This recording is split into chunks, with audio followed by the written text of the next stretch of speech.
Details of the new 2024 Cadillac Lyriq are here. It's actually a really good price when you factor in that it now qualifies. But there is one thing about it that is, well, it's making me a little bit confused. Maybe some of you can clear this up, but I'm a bit baffled by the fact that the battery is bigger, but it hasn't led to a positive change. Let's put it that way. Hello, my friends. Welcome to the channel. I'm the Electric Viking. Great to see you. Welcome to all the new subscribers. Welcome back, everyone else. Thank you for tuning in. I'm in Thailand right now. Just been riding around in the middle of the night. It's 12:30 a.m. here on my electric skateboard. Basically cruising around in the weirdest, not the weirdest, but the most back streets of backwards Bangkok. I mean, out in the sticks, basically. Yeah, just riding around on the electric skateboard just for the hell of it. Because why not? Cadillac Lyriq. A lot of people have ordered one. There are people on the GM forums saying that they've cancelled their orders because they've been waiting forever.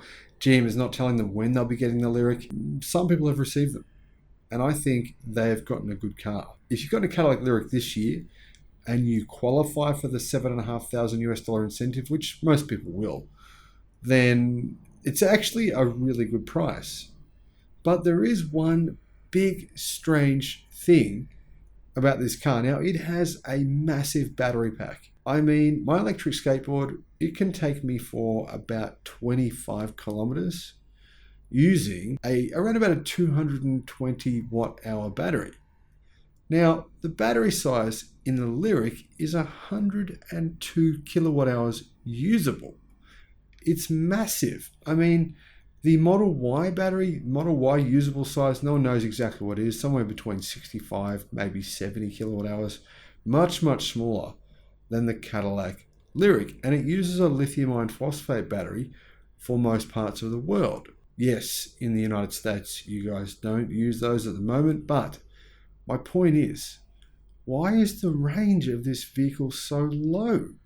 It's actually gone down now that the battery pack has gotten bigger. So confusing. The other thing that I'm really baffled about, even more so, is the fact that the range for the all-wheel drive version, in other words, the version with two motors, which weighs more and has more power, is exactly the same as the version with one motor. Something just does not add up. Now, all that said, I would still consider buying one if I could get my hands on one, if I didn't have to wait for who knows how long. If General Motors said, hey, you know what, you'll get one in, 3 months approximately to this approximate date like Tesla does, then, I would definitely consider buying one. They're pretty damn nice cars. The Lyriq is one of the first Ultium-based all-electric vehicles introduced by General Motors and Cadillac in the United States.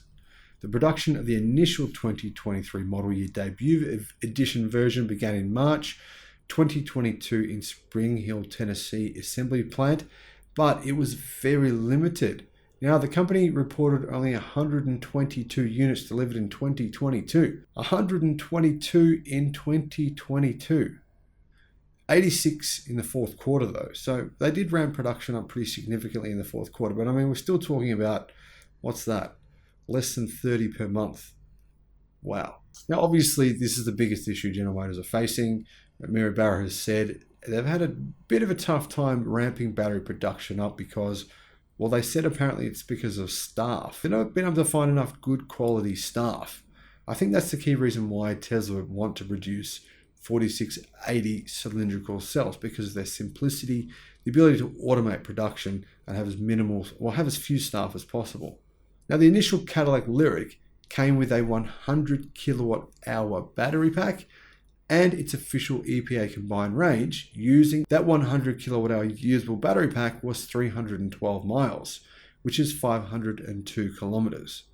There was only one rear-wheel drive powertrain version, which has around about 255 kilowatt of power. There's about 350 horsepower, and it was priced at an MSRP of $60,000 US.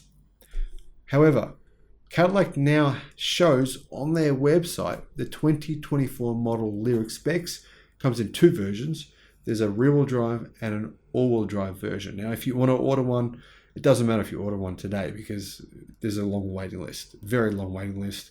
Like I said, many people have just cancelled and given up because General Motors is really not telling people when they'll get their car. So if you want to order one, don't even bother trying to get a delivery date, because GM doesn't know, because they're just basically in that stage where, they're having trouble ramping production, which is fair. Now, GM says the range of the rear-wheel drive version is 308 miles and the range of the all-wheel drive version is 307 miles. That, in my opinion, doesn't make sense, because the all-wheel drive version will be at least 150 kilos, or at least 300 pounds heavier. So how on earth can they have the same range using the same battery pack? I don't know. Some sort of weird magical voodoo going on here. Yeah, anyway. The other thing is the new battery pack is meant to be bigger. It's 102 kilowatt hours usable, so General Motors have increased the size of the usable portion of the battery pack, or maybe even increased the size of the pack. More than likely, they've just increased the size of the usable portion, meaning it's now a bit bigger, just over 2% bigger, but the range has gone down, according to General Motors anyway. Maybe the real world range is not down, I don't know. However, the all-wheel drive version has way more power. It's got 373 kilowatt, that's nearly 500 horsepower. That'll be a fairly fast car. Now that means that the combined, not fuel use, but electricity use is 379 watts per mile, or 235 watts per kilometer. Now both models come with 20-inch wheels, so the same wheel size as the previous model. So we can't just say, oh, the wheel size has changed, therefore the range has gone down. It's actually not the wheel size. The wheels are the same as last year.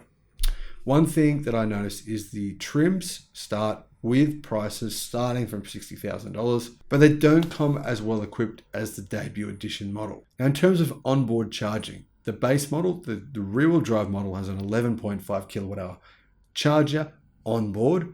However, the debut edition had a 19.2 kilowatt charger. Now, the prices are pretty reasonable. I mean, the rear-wheel drive version, $57,000 US.